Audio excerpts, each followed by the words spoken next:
Məlumat verdiyimiz kimi, Prezident İlham Əliyevin sərəncamı ilə Süleyman Surxayoğlu Mikayılov Bakı şəhəri Qaradağ rayon İcra Hakimiyyətinin başçısı vəzifəsindən azad edilib.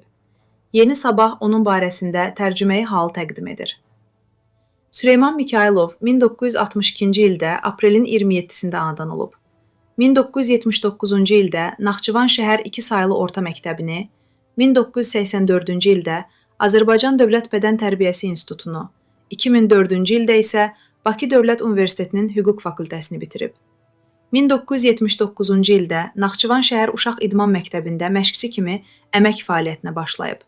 1984-cü, 1994-cü illərdə Naxçıvan şəhər Orta İxtisas Musiqi məktəbində bədən tərbiyəsi rəhbəri, 1994-cü, 1995-ci illərdə Səma Kiçik müəssisəsinin direktoru çalışıb.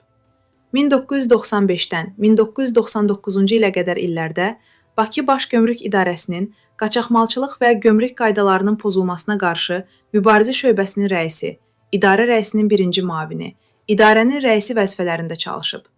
1999-dan 2001-ciyə qədər Dövlət Gömrük Komitəsinin İşlər İdarəsi rəisinin müavini, bir müddət Vergilər Nazirliyinin Operativ Nəzarət İdarəsinin rəisi işləyib.